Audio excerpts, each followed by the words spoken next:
It looks like we have a quorum. So we're going to go ahead and get started here. Thanks everybody for joining us today. Obviously, a huge thanks to our partners as well, not only on the private sector side with E-ISAC, but obviously NSA, CISA, and DOE all being represented here today.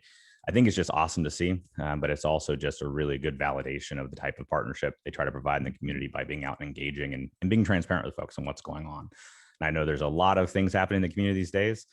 Whether it's talking about potential conflicts and what that may mean to the community, or just the general consistent topic of cybersecurity for operations infrastructure. So I'm going to kick it off. I'll talk a little bit about why we're here, what's been going on, kind of my version of it. And then we're just going to go around the room with our panelists, and we'll have some discussions on kind of this topic, as well as what are the use cases? What does success look like in terms of these efforts? But before we do that, I want to make a quick announcement of we obviously have government partners on the call. And while I really appreciate them being here, please note that there's no endorsements being made. Never happens with government. They don't say, hey, this vendor is better than another vendor, or this technology is better than another vendor. There's no implied endorsements at all made. I think the public piece of this is that obviously CISA and NSA are taking advantage of Neighborhood Keeper, as they are of other capabilities. DOE is currently looking at the agreements and approval processes and so forth to do so potentially as well. But we'll be talking about things in terms of generalized capabilities for them. I'll share with you specifically on the Keeper side, since I'm allowed to do so.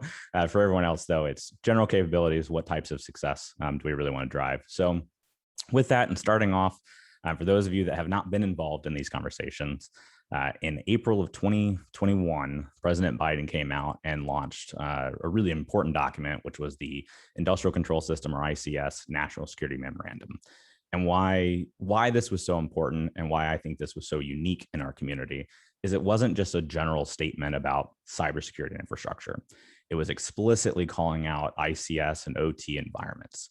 And the impetus for that, in my opinion, and based on what I saw, was there was a lot of different things that were taking place in the community, whether it was Oldsmar style events or SolarWinds events, or any variety of different cases, where there was an understanding that our infrastructure owners and operators have invested very heavily before to try to be good community members and keep our community safe.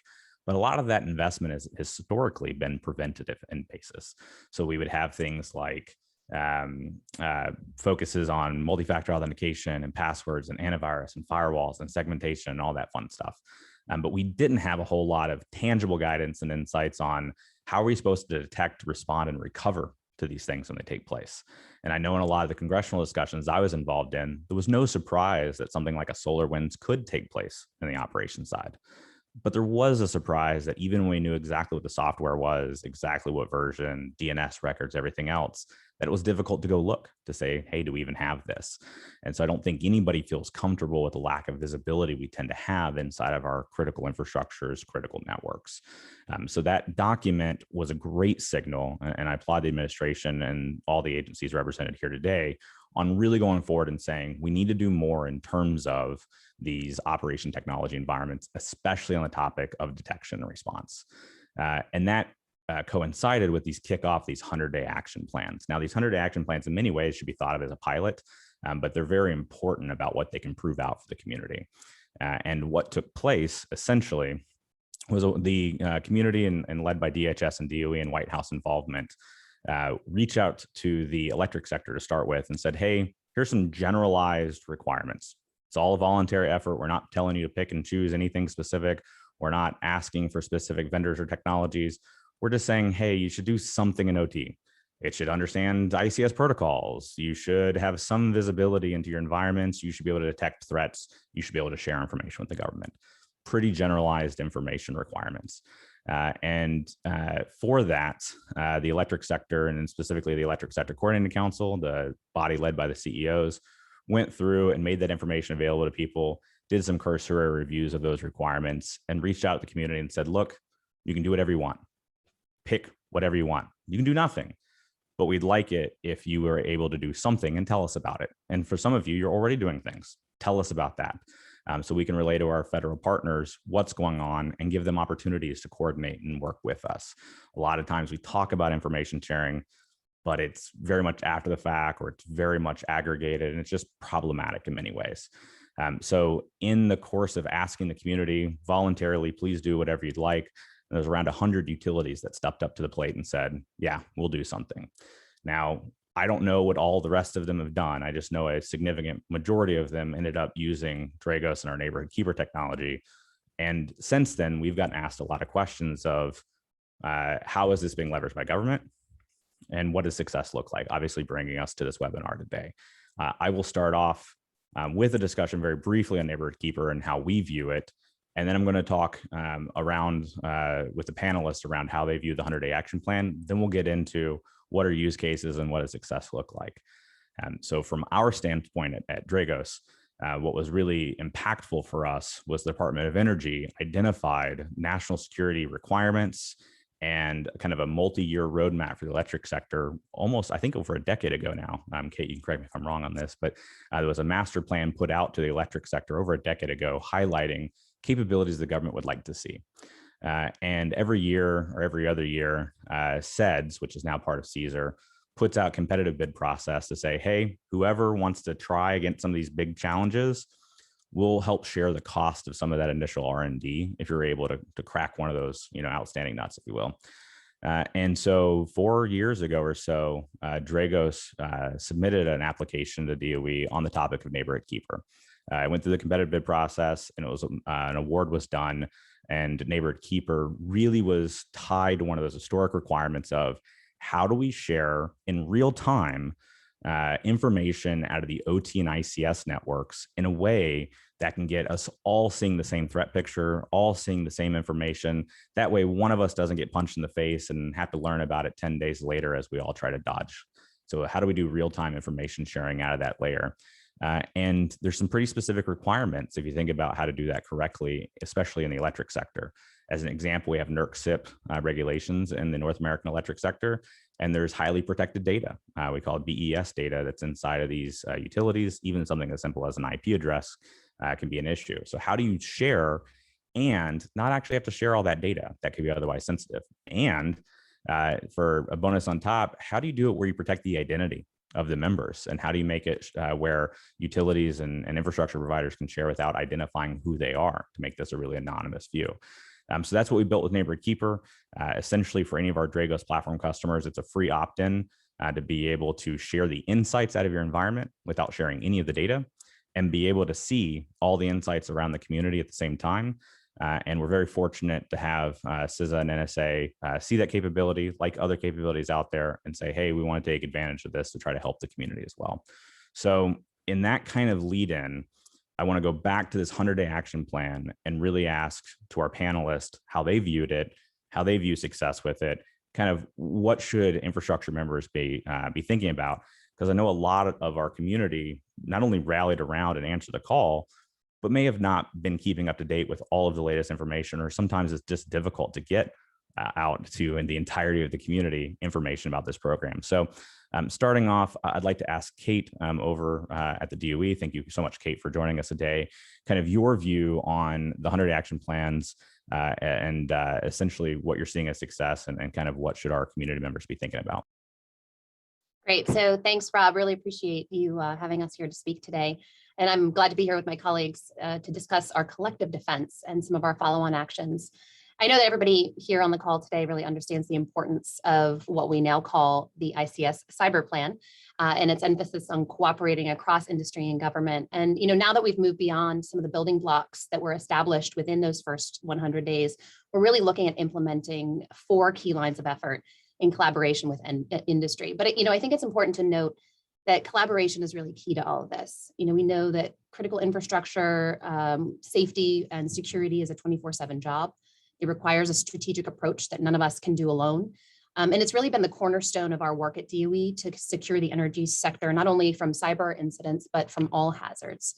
And we know that the threats to the critical infrastructure, especially in the energy sector, are increasing. I'll point to a CISA report, and maybe Mark can talk to this a little bit further.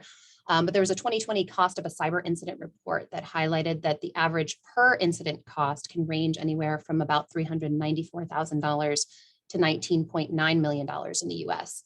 There's also some analysis within that report of the aggregate and scenario-based costs. So definitely worth a look as you all continue to express the need for cybersecurity investment. But of course, we know that the cyber threats are not only financially focused. We know that from the 2021 annual threat assessment that the intelligence community noted that nation states are using increasing cyber operations as a tool of national power. So there really is a major impact that we see, kind of globally in the US and to the energy sector. So information sharing across the whole sector really adds value to the threat intelligence that we have and how we can use these monitoring technologies to really allow for improved communication, with our partners across the board. So as Rob mentioned, in July of 2021, we had the National Security Memorandum from President Biden that looked at improving cybersecurity for critical infrastructure control systems. We wanted to make sure that we were thinking about advancing the adoption of technologies and systems that would allow utilities in the electricity sector greater visibility into the networks that really control system operations and help to improve all of our companies' ability to detect, mitigate, and respond to cyber threats. So as the sector risk management agency for the US energy sector, DOE was asked to kick off about 4 lines of effort, as I mentioned earlier, specific to the electricity sector. First is to encourage adoption by the sector and consider financial and other incentives to do so. The second task was to establish what we're calling an energy threat analysis center to share threat intelligence information across industry and government, and then really help to provide the appropriate context and situational awareness to better assess threats. We're also going to be looking at creating a common lexicon for data sharing, along with a platform for government analysis across any sensor or technology. Behavioral analytics would follow. Our hope, ultimately is really that we'll have the ability to have automated threat detection and response. So again, kind of in the long term, that capability is what we're aiming for. And then finally, we know that not every energy sector company is going to be able to take this on. It is going to take some support for not only the installation of the sensors, but also technical support to assess where to place them. And then also looking at capacity building for how to use these sensors and maintain them. So since the effort began, there was a posting that we did back in August, but I'll give you a little bit more here today, and we can talk about this a little bit further. We have about 150 electric utilities that serve over 90 million Americans that have committed to working with us on this. And we've got several more to go, but we do, want to look at the most critical of critical energy infrastructure companies. We want to look, as Rob mentioned, again, across a variety of commercially available sensors. We know that these technologies really provide us a tremendous service in gaining this OT visibility. And also, just today, actually, right now, we're also having a conversation with state public utility commissioners. They're really going to be the ones, in a lot of ways, they're going to be approving cybersecurity investments that many of you will need to be requesting. And so we want to make sure that the states are involved and committed to this effort as well. I also wanted to note, this effort is connected to another initiative that we have underway with DHS and with NIST on defining common baseline cybersecurity performance goals. And beyond that, we'll be working with them to define sector-specific performance goals. So in the energy sector, again, Rob mentioned there are a number of codes and standards like NERC-CIP that are required. So these types of things will be addressed as part of the review of performance goals, and then we'll work with the sector to determine what we can do next. I'll go a little bit further. I think I'll turn it back to you, Rob, now, but we do have a number of provisions in the bipartisan infrastructure law that are going to allow us to build on our current capabilities here at the department. Things like our Citrix program, that's the cyber testing for resilient industrial control systems. And of course, some of the cyber threat information sharing we've done for about a decade with the E-ISAC, and I'm sure Manny will talk about that further. So I think, Rob, with that, I'll make that our intro and turn it back to you. No, that's fantastic. I'm like chomping the bit to get into some of the use cases stuff, but I want to get through everybody as well. But you hit on 3 things there that really resonated with me. Number one, besides the fact that y'all are engaged in the community, but having more insights really does help targeteer where you spend those investments, like Citrix. Citrix is a fantastic program for those unfamiliar with it. Looking at certain key products and software lines and similar, and really digging into it to identify systemic risk and help educate the sector. What an amazing ability to use Keeper and similar capabilities to say, hey, what is deployed out in the community to be able to target that effort. The number two thing that I think just does not get nearly enough attention, and I'm so glad to hear you talk about it today, is the public utilities commissions. For so many of our members that are smaller infrastructures, they do not have the same economic resources to go do anything, let alone special technologies. And sometimes they're sharing an IT person across a couple of utilities.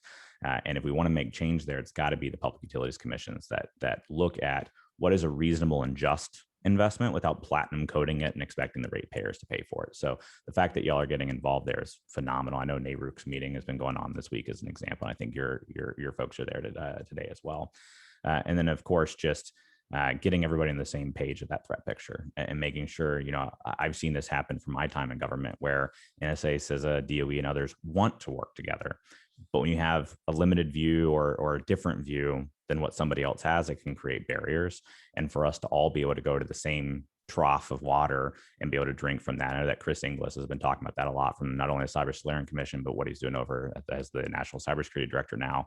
Hey, can we all just drink from the same pool? And then you can do your secret sauce and other stuff beyond that. That's really exciting to see and good to hear. So thank you for that, Kate. Mark, I want to kick it over to you from your role in CISA and kind of what y'all saw as this joint DOE DHS plan. Yeah, thanks, Rob. And again, also thanks for convening this astute body of individuals. As we were talking in the pre-show, it's not often that we all get together in a public setting. So really appreciate that. And thanks for inviting us to come talk about this really important topic.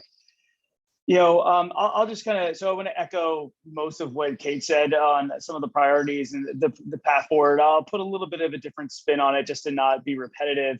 But so I think that the 100-day plans and the National Security Memorandum really flag and highlight something I think a lot of people probably on this call already know, which is the critical importance of industrial control systems to our nation.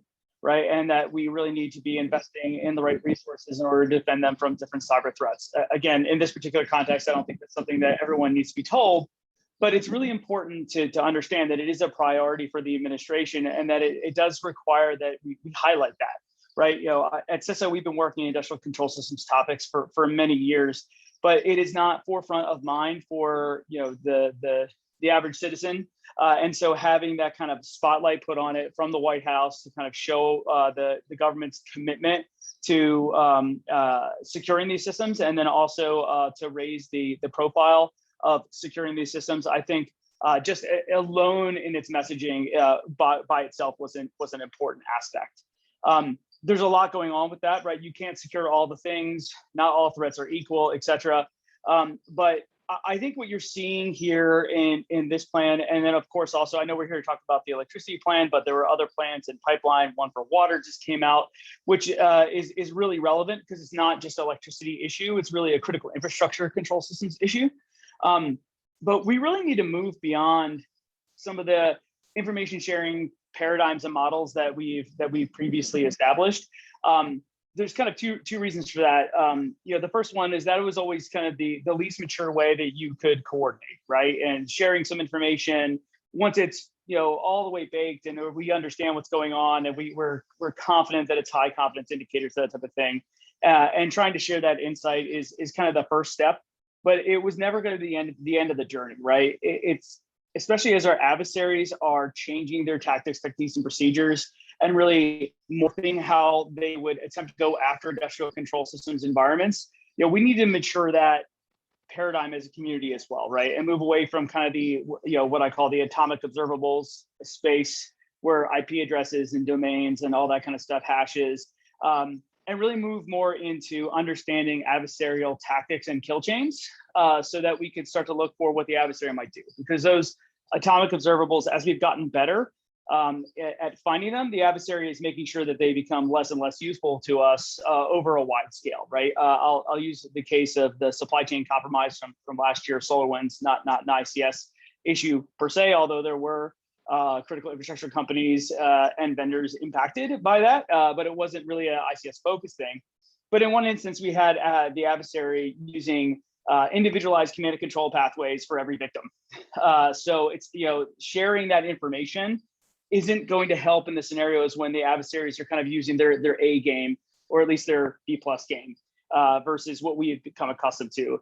And that's why I think it's really important that we kind of change the model and look for new opportunities to partner with the critical infrastructure community broadly, so that we can start to look for those tactics, right? That, to me, was always a natural evolution of where this conversation was going to go. But I was just really fortunate to have an administration who was really kind of pushing for that, to highlight that and also kind of drive us to the next level. Unfortunately, as I mentioned, our threat context has also changed a little bit, and our adversaries are increasingly looking at building their capabilities against some control systems. And one of the big gaps, I think, that the plan identified was that we've done a lot of work and a lot of maturity in defending the IT systems of a lot of these critical infrastructure communities.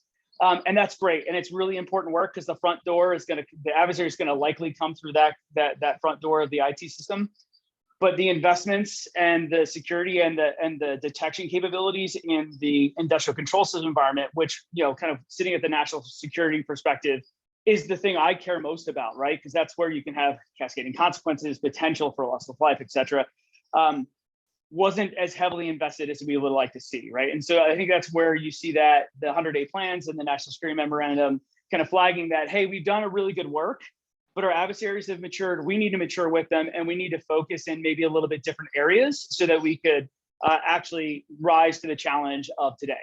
And so I'm excited to be part of that. Obviously there's been some good and bad with all of it. Happy to kind of get into it more, but it's really, really important work. And I really thank everyone for their interest and working with us across the interagency and private sector on this. It's been great to work with everyone. Yeah, thanks for that, Mark. And I love that you hit on the natural evolution towards tactics, techniques, and procedures. And I think CISA has done a really good job over the years, especially the last couple of years, of amplifying that out. Even as I see in your bulletins, it's, hey, here's the MITRE ATT&CK or MITRE ATT&CK for ICS, tactics and techniques we're seeing. And when you think about, conversations you and I've had for a long time, Trisis as an example, searching for a digital hash of the Trisis malware on a safety system anywhere outside of that one petrochemical environment, pointless. But getting to a place of, can I get visibility into the ICS protocols to understand that there's a logic change happening from the engineer workstation to an SIS safety system outside of maintenance hours? And what does that behavior look like? Very repeatable, not only against that malware, but anybody that ever does that style of attack again. So it's been a really good push from CISA and everybody on this call into pushing folks towards tactics, techniques, and procedures. And that's one of the unique capabilities of these types of programs, is instead of just indicator sharing, which we may have seen in the old models, let's really drive down the stack, get TTPs in real time and understand that. So thank you for that. And Manny, I know the E-ISAC has been a huge just help in this and communicated in the asset owners and operators. I'd love to hear kind of from your point of view on the 100-day plan, and then we'll switch and get into kind of the use case discussion. Sure. Thanks, Rob. And again, I want to thank you for including us here on this panel. Hard to add to what everybody has said, but, again, when I think about this and having spent the time that I spent in the industry, the visibility, I think, is the biggest thing. Rob, you just said it, having visibility in real time to look at these threats. And as Mark said, the game keeps changing, right? So not only being able to analyze it, detect it, learn from it, and then to share information. And, the information sharing, equation has been one that's been hard to solve. You can't rely on people always taking the time to do that, to sort of manually share information. And I think the application of the sensor technologies just really is a game changer, right? It's relatively low cost, low lift. You can put it in, as Rob said earlier, unattributable information that gets shared. And so, from an ISAC perspective, we're pleased and also excited to be included in this. And, to get our analysts to actually share that information, to analyze that information for our membership, I think is a tremendous benefit. And the last thing, without stepping too far ahead or looking too far ahead, we're looking at, this is very focused on OT where it needs to be focused, right? That is our most critical risk. But as Mark said, the entry point is typically the IT networks, and thinking about how we can enrich that data with IT network data from other sensor platforms like CRISP, I think is another tremendous opportunity for us.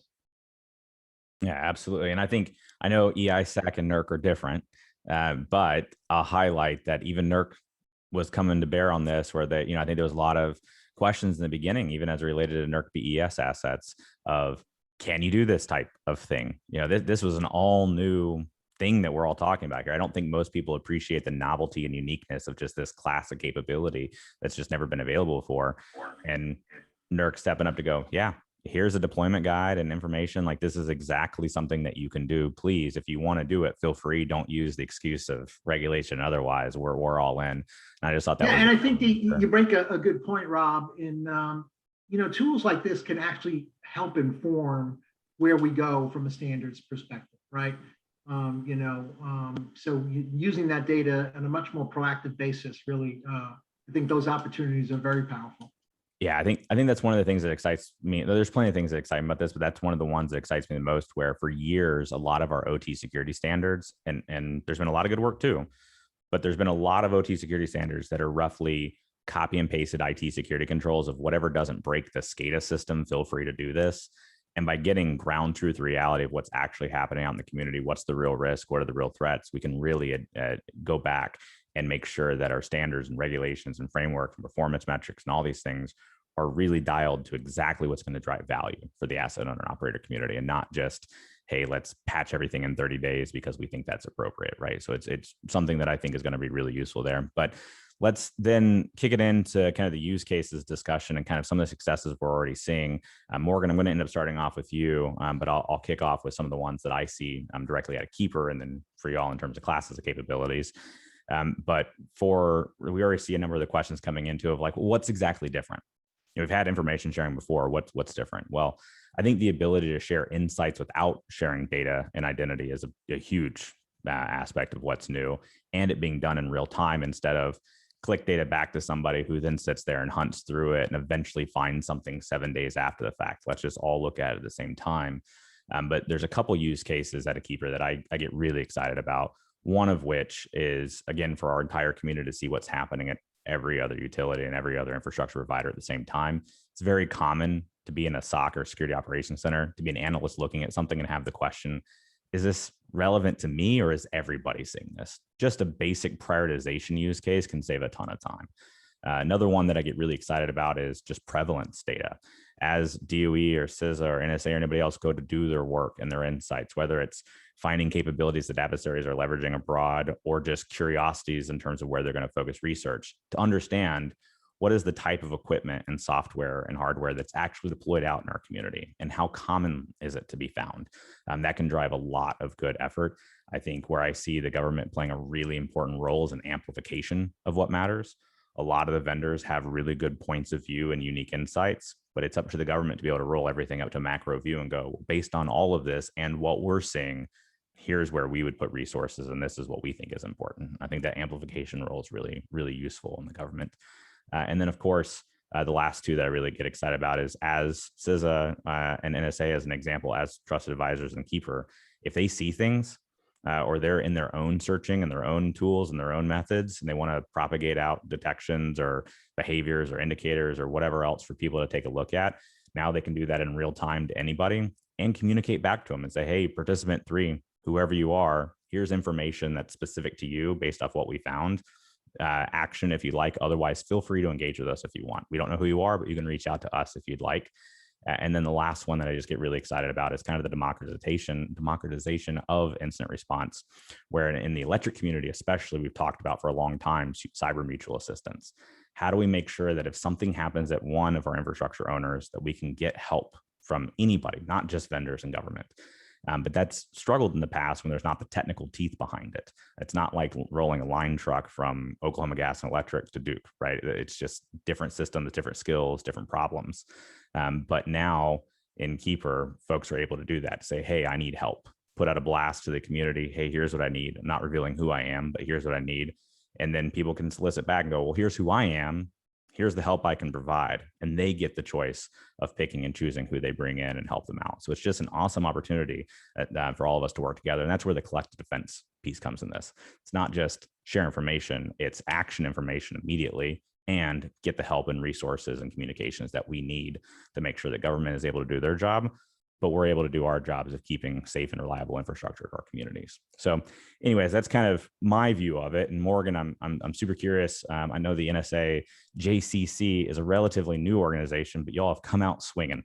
It is, as a NSA alum, it is really awesome to see what y'all are doing. So I'm super curious to hear kind of y'all's view on these types of capabilities and what you want to be able to do. Yeah, thanks, Rob. I'm really excited to be here and be here on this panel. And probably people are thinking, okay, National Security Agency, how are you playing in this space and being so open? So I kind of want to just take a step back real quick. Cybersecurity has been at NSA for 60 plus years. It's just been previously known as information assurance. And when we've gone through multiple restructurings, at times it felt as though it wasn't the most important thing. And as you've heard General Nakasone say, cybersecurity is national security. And so in the last 2 years, when we set up the Cybersecurity Directorate, we fundamentally understood that we needed the ability to directly engage with what we call the defense industrial base, but critical infrastructure owners, essentially, because we only have one part of the picture. We really focus on those foreign cyber threats, those nation state threats, but to your point earlier, we may not know what's impacting the US critical infrastructure, and we may not know how to fully define it. And if we're not able to have that conversation as we're working through attribution to better assess what those key threats are, we're never going to get to that collective defense or approach where we can say, okay, this is something we really need to care about. And I kind of equate that to finding your way through the noise. We see a significant amount of threats on networks every day, but how do we really know about the ones that we care the most about? Like, oh wait, we really should stop and think about this and put defenses in place. So when we stood up the Cybersecurity Collaboration Center, it was a push to make NSA more proactive and how we share our information with our partners so that we could start to have that conversation. I might be controversial here, but I really hate the word information sharing. I actually rather use something like operational coordination or collaboration, because information sharing to me is very transactional and antiquated. And to be honest with you, one of the things that we found when we started to engage in this timely, relevant manner with our infrastructure owners was that they had insights that we had never thought about before. And what it started to do was to really actually shift in gear the way that NSA thought about the information that it wanted to share with people. And so that conversation is what has really changed just here at the Cybersecurity Collaboration Center and in NSA as a whole. And so, one of the things that we think about when we think about operational collaboration and the significance of leveraging platforms like Neighborhood Keeper is that we want to be able to share that actionable, unique, and timely information directly to the infrastructure owners so that they can tell us whether or not it's relevant, if it's helpful. NSA has historically, shared information in all different forums. And at times that feedback actually never got back to the analysts. So, they're thinking that they're producing gems of gold in some capacity, but what it is it's not actually helpful to the infrastructure owners. And so if we can't have that feedback, we don't know exactly what needs to be shared and how to better gear what we're sharing. And so when I think of platforms like Neighborhood Keeper, where we're able to, share information in a real timely fashion, be able to understand whether or not it's relevant, if it needs to be amplified, and then work with our partners at CISA and DOE to get it out to all other critical infrastructure owners, if applicable, like the value there is very significant.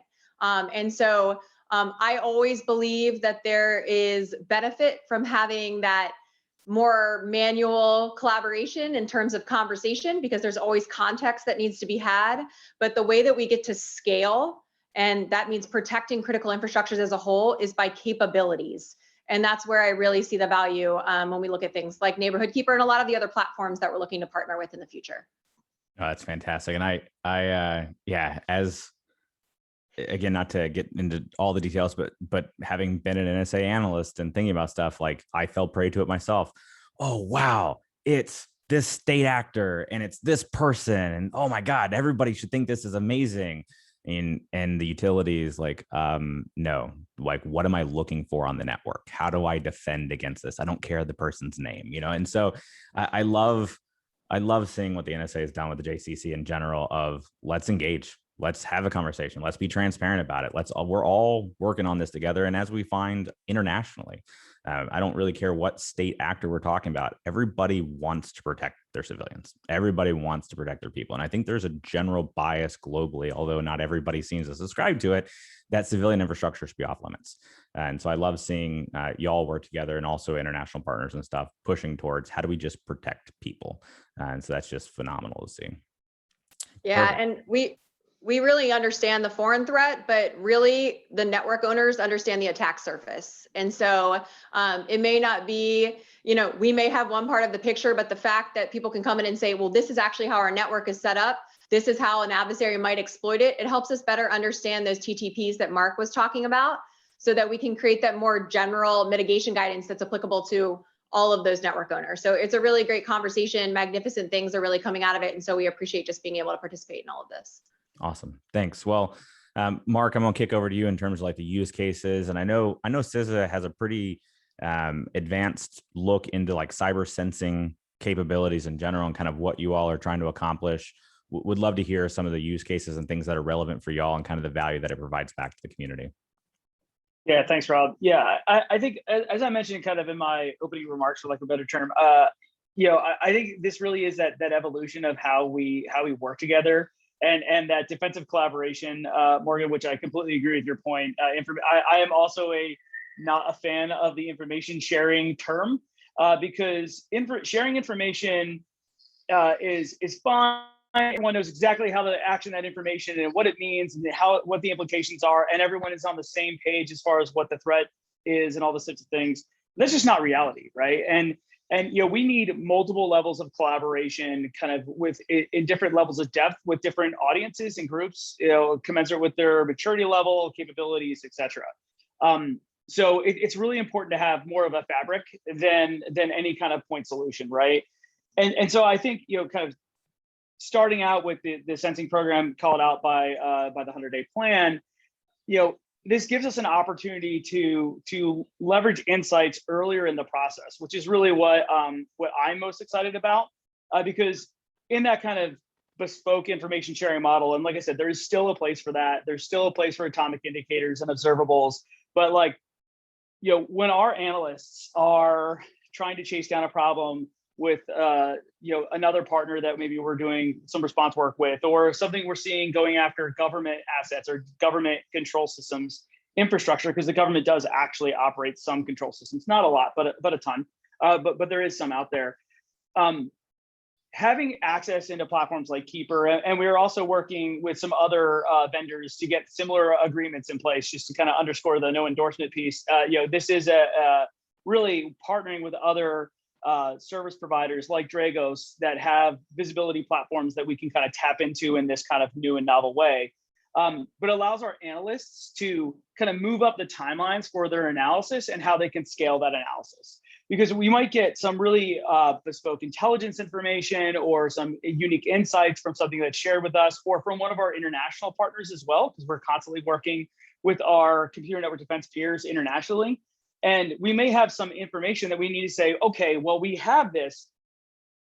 How much should we care or be concerned about this? What is the prevalence of the effectiveness of the TTP or exploit in some cases that an adversary is using or intends to use? Can we see, have they already deployed it places? And this is where things like leveraging these platforms that a lot of these companies are installing already on their own for their own internal security purposes, and kind of getting some insight into that is really, really helpful, because we can query in platforms like Neighborhood Keeper, on day 2 of our analytics cycle, whereas to actually put out a release, and we've got to make sure that we put out quality product, and the thoughts of a single analyst are not really, we don't necessarily want to publish all of that because it'll be misconstrued, et cetera. So having the ability to kind of get into a data platform, and kind of look for some of those things and see, like, start to pull the thread just a little bit is incredibly helpful in us understanding the broader context, to the extent that we have visibility deployed, right? And we really need to look for these kinds of ways to scale. And then one thing that I was really excited about with the new update to the platform was the ability to communicate with the end user. So if we see something that we consider to be extremely problematic or very, very concerning based on kind of all the things that we know about what the adversaries are up to. We have a way to kind of reach out and be like, hey, yep, we saw this in your environment. No, we really need to talk to you about this, or you really need to pay attention to this because, we have other amplifying information that kind of raises our concern level that may not necessarily be shareable or is even in a format that's useful to be shared. So, this information sharing paradigm really enables that earlier analytic cycle and that kind of collective defense mindset, which we really, really need to prosecute kind of defending against the modern threats that are out there. So I'm very excited about it. I think there's a lot of really great things that are come out of this new partnership model. No, I love that. And the communication one that you highlighted again is a big one for me, where I think a lot of our infrastructure community has great partnerships with government. And sometimes just in the course of a busy day or just a lot ongoing, it can feel sometimes like it's a one-way conversation in either direction, where government puts out information, doesn't hear back, as Morgan was talking about, or asset owners give information, never hear back. And being able to get to a direct real time in front of the analyst, here's what we see and why we think it's valuable. And if we have something more to share, please contact us. And the control is in your hands to do that. Just very, very phenomenal.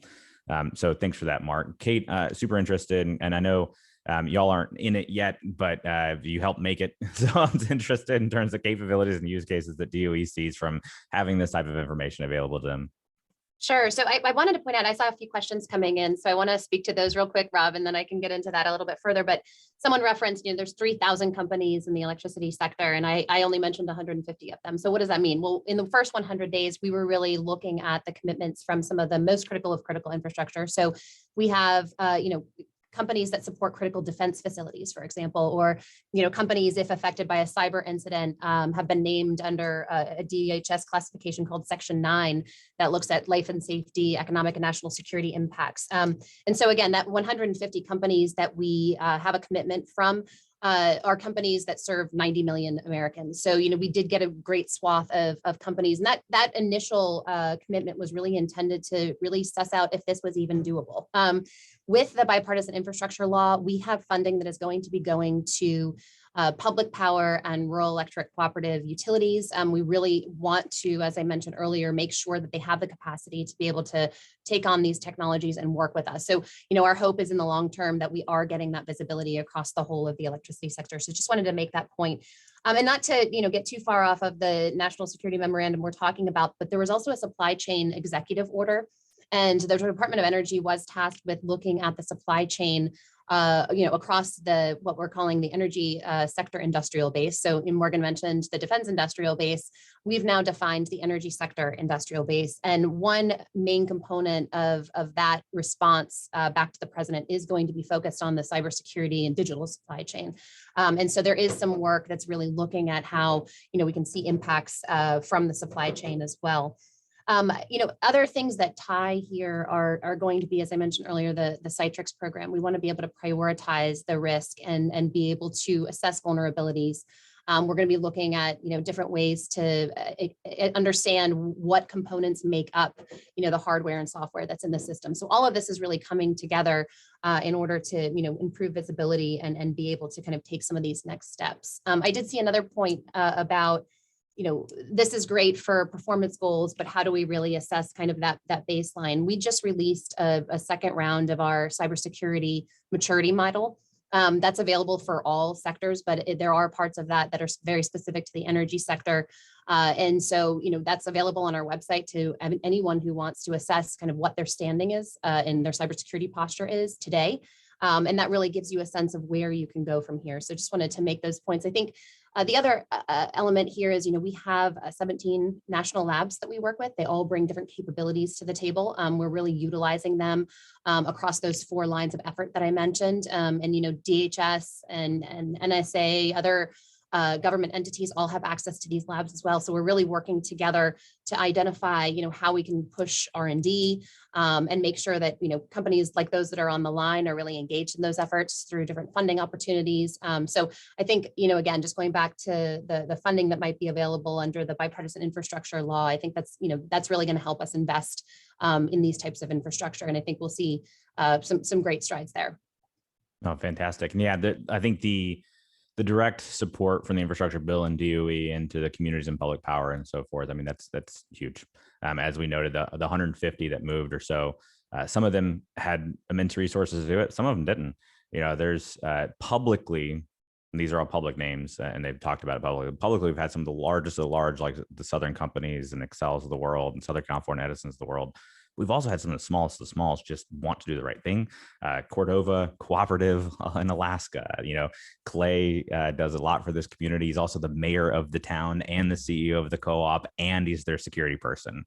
And he's pushing forward. And so I always hear from people like, oh, we don't have the resources, we don't have the time. I'm like, dude, Clay has proven you can, but let's figure out how to support you so that we can do better as well. And I love the agencies in this administration's focus on getting that support out to the community. So we definitely appreciate that.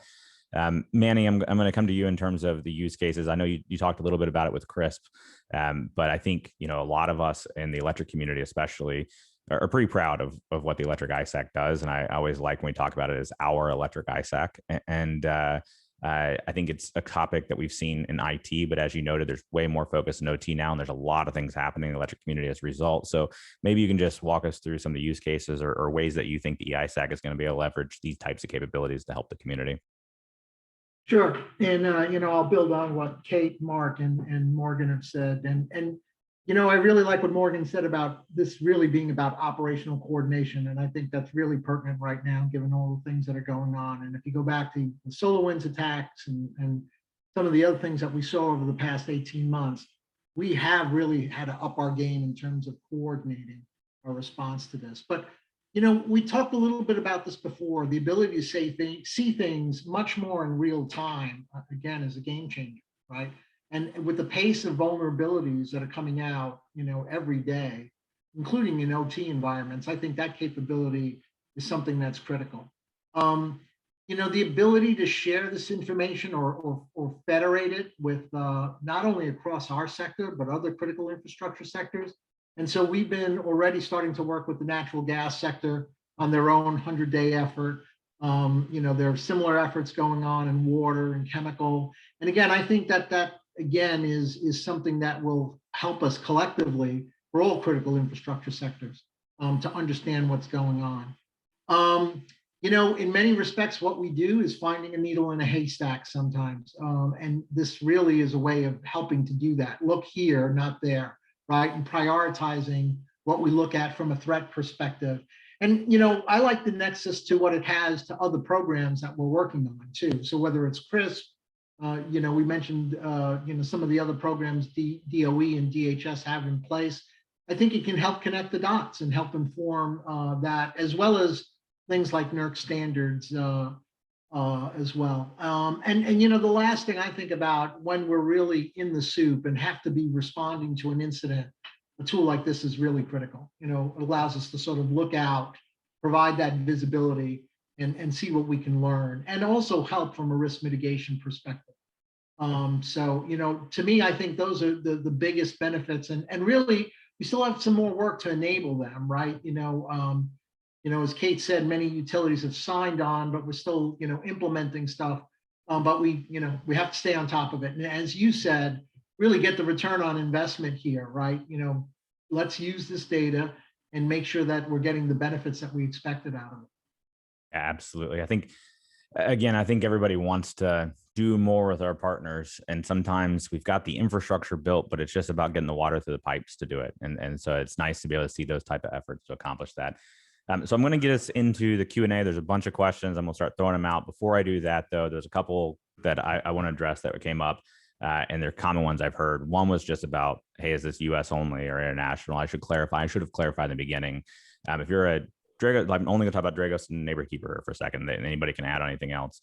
But if you're a Dragos platform customer, which is our technology, then you can opt into Keeper anywhere in the world. But the local governments and partners that we have as trusted advisors, like we announced today with NSA and CISA, is only for the US members. They're not able to get the insights or put detections or communicate with, like an Australian power company as an example. However, we're in constant conversations with those partners globally as well. Like in the Australian government, we're having some of the conversations already of what would this look like? How would they be able to do the same thing? And I'm really excited that the government agencies represented on the call today and this administration with the private sector have really shown something new as possible so that other governments and communities can be doing those things as well. I like the idea that we're leading from the front instead of just waiting and being reactionary.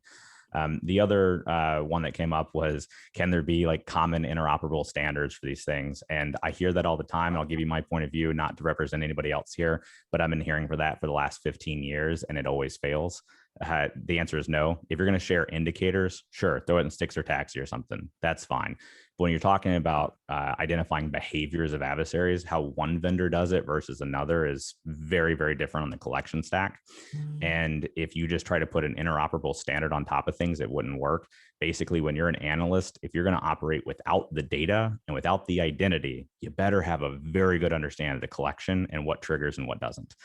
So if you wanted to share all the data, you could do something like that. But in this model where people aren't sharing their data, they're not sharing their identity, they're just sharing the insights, you got to know what those insights are consistently. So what I view is, do I view there's going to be an interoperable standard for different technology stacks to opt into different programs? No, but I think that's a great place for ICSACs and government agencies and similar to step back from all the different capabilities and all the different views that may be specific, but then to be able to synthesize though. I don't think that's a technology discussion. We've heard data lakes and platforms and things like that. So if the government could come up with a way, that's great. But I think it's really just really smart people in government agencies looking at what they learn and going, cool, okay, here's what this means. Let's communicate back out. But the idea that you can have just any technology that you ever care about and somehow all of the data at the back end is going to be magically the same is a pipe dream of vendors, but not reality for anybody that's ever been an analyst. But Mark, it looks like you wanted to jump in on that. Yeah, I do. And I'm with you, Rob, along with unicorns and air gaps. I don't know that we're ever going to get to the place where we have this panacea. Although, as Kate mentioned, one of the things that CISA and DOE have been tasked with is to work on, I think we call the Joint Collaborative Environment, or JCE, which is to try and harmonize some of that data. As the person in CISA who, for this effort, and I mentioned before, we're working with others to get access to similar types of platforms. I will tell you, in doing that work, all of the platforms operate a little bit differently. They have some different places where they can see, they can't see, different tactics they can see, they can't see, different levels of data sharing. We also are working with CRISP, and DHS has their own kind of sensing program that we are also using for deeper data in different places. And so it is a challenge. But you can absolutely have too many platforms, too much data. It's not all integrated. That is the challenge of the day. But we're never going to get there, but we have to try because the alternative of simply just not having visibility into what adversaries are actively doing in critical infrastructure is just not an acceptable outcome.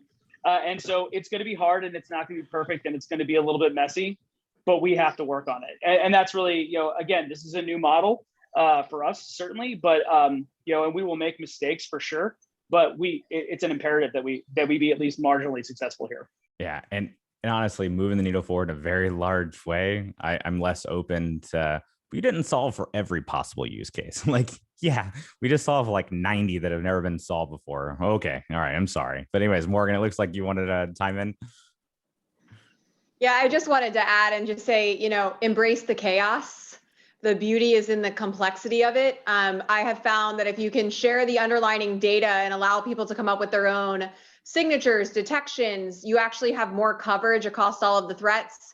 At times, if you're all trying to put it in this perfect, neat box, that's where the adversaries slide through. And so I always appreciate and am always impressed with the cybersecurity community's capabilities and just thought into how they deploy certain things, because the way that they do it, it's really a snowflake in a blizzard, right? Everybody's got their own capabilities and they're making magical things happen. So it's exhausting, but embracing the chaos is actually hugely beneficial to protect all critical infrastructure owners at once. Oh, absolutely. Perfect. All right. So we knew the questions around Russia and conflict and similar were going to come up eventually, not speaking specifically to Russia and Ukraine, but there's a couple questions I'm going to blend here together and first address Morgan and then Mark, and then Kate, if you want to jump in, the same with Manny.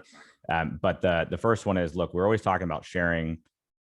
Sometimes there's just sensitivity to it and it can be very frustrating not to be in those conversations. But in this type of critical time, when we're seeing actions by state adversaries, and we hear in the news and in public documents of hey, infrastructure community, prepare yourself. We even saw Jen Easterly come out very appropriately say, hey, shields up, like be ready. You know, how can you speak to that specifically on these types of capabilities?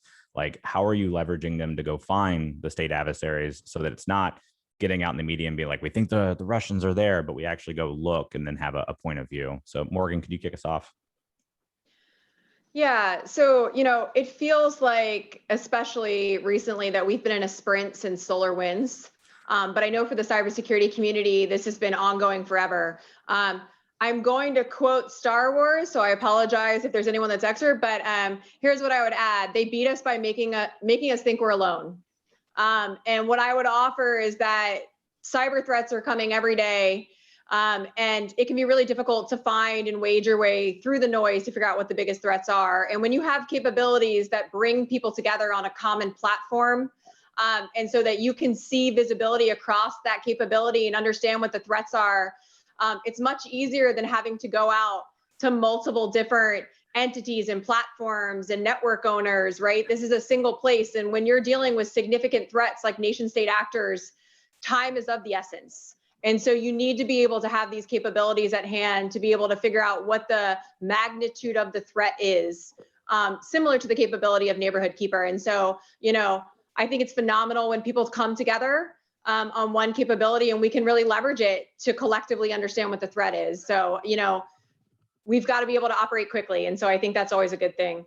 Yeah, and if I could elaborate, and please correct me if I'm wrong or anything, and I hope not to get anything too detailed, but when I was an NSA analyst, one of the things I would have loved to have been able to done is, as I've seen adversaries that are developing their capabilities, some of those things aren't good detections. Some of those things aren't what you want to put in front of somebody and say, when you see this, call us. But they're really important to go starting to find that path and look and narrow the aperture of what we look for, and allowing your analysts and CISA analysts and others to be able to go and look for those views and start narrowing the aperture really allows you to hunt for some of those state capabilities that we might be aware of, but not know exactly what they are just yet. And so that's really exciting to see that kind of value. Yeah, and that's one thing I'll just mention, right? When we talk about operational coordination and leaning forward in this space to better understand what the threats are doing, it's really important to have humility and understanding. We're asking questions because we may not know. And we're looking for people to come together and help us gain that better answer. And so, it's a terrifying space for those of us in the US government and the intelligence community to come in and say, we need your help, or we may not have all the answers, but it's a space we need to be in if collectively we want to secure the nation's critical infrastructure. So I think that's a good point. Absolutely. Mark, anything to add?